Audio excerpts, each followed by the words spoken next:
Hello and welcome back to another video. Now you might not think about it, but this is a computer. Uh, now quite a while ago, I found the kind of confidential, like data sheet or whatever it is for the essentially the hardware, the memory mapped hardware registers on this phone, specifically the SoC. And I was going around trying to figure out if one of them's like if there's like a PLL, like trying to see if the PLL that generates the frequency for the CPU and stuff was modifiable or was like exposed. But as far as I can tell, that's not it. There was actually a modifiable, a tweakable PLL on here, uh, but the only difference it seemed to make was change the pitch of the tones and stuff. Anyway, this is my little program I made for this. As you can see, supervisor mode. This phone, brilliantly enough, has a bit of a bug where it that is not filming correctly. Where it runs userland in userland software in the supervisor mode, which means you can read and write to pretty much literally anywhere, almost anywhere, including bits of the memory space open bus because no bits of hardware get chip selected when CPU accesses those. So because of that, shoddy ass filming. There we go. MSM 6550 SD RAM.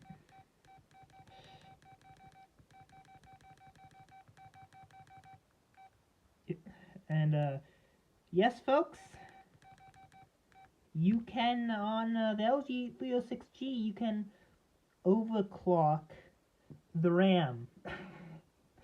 Yeah, the well, not overclock, more specifically change the timing, under time or whatever it is.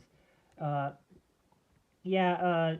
SD RAM, for those who don't know, SD RAM is like a giant array of capacitors and stuff. So it has like delays and, or even at regular SRAM. There's like delays in access times, and there's like paging and stuff. So you need to tell the memory, so the memory controller needs to know all that stuff. Of course, this isn't like a, your gaming rig. This is essentially an embedded device. Uh, so all that stuff gets programmed by presumably Qualcomm Brew, or at least it's bootloaded when it boots up. But you can go in here and you can change the frickin' DRAM timings.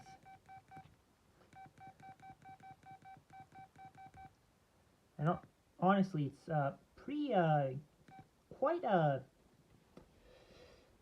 it's incredibly it's not it's fairly tolerant really of pretty ridiculous values. Although of course you can get it to act weird and just crash. Uh,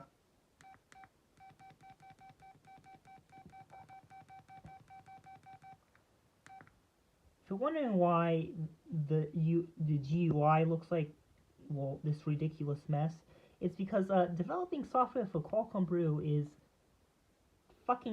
pretty damn miserable. Boilerplates, just boilerplates everywhere. Just all the boilerplates and more boilerplate and even more fucking boilerplate. So the easiest way to get a GUI on programmed in is to call up Brew's fucking HTML viewer interface and essentially do this pissing ass HTML internal HTML page shenanigans.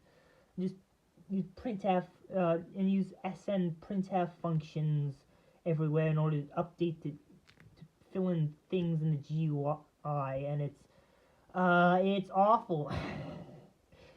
It is absolutely awful. Awful programming experience. And you also have the lights like every single interface function thing needing to have a pointer to the program itself or something, and or weird, delightful, strange edge cases like apparently I just learned today that the platform ID thing from the device info when you call from that changes uh, on the same device when you when you update the program. Oh my god, it's fucking crystalline cunt biscuits. Uh anyway,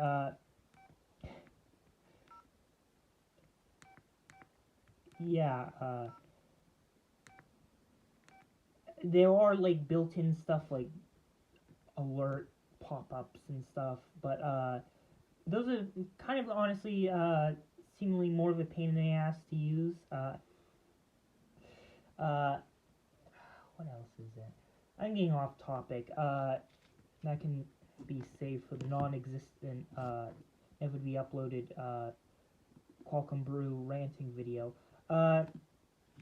Now this phone I have overclocked. Is a reference for why they probably could have tuned.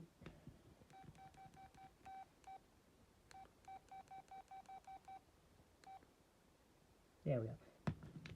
Messed up with the RAM timings and it crashes. I think they were playing a bit safe with those timings, because move over to here.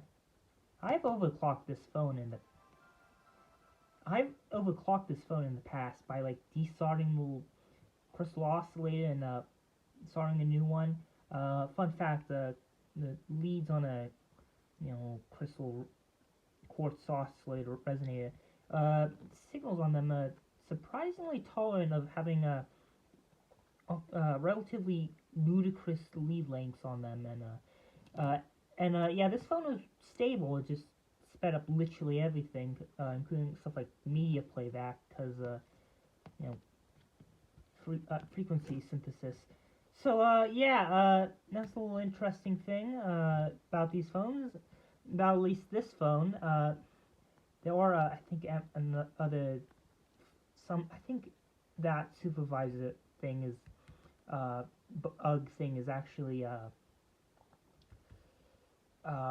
thing on the SoC itself, because on the ROM Phoenix Discord, the one woman who runs that showed a photo of my little Brew-It program running on that phone, and it shows the same SoC, and it was also supervisor mode. So yeah, little fun little thing.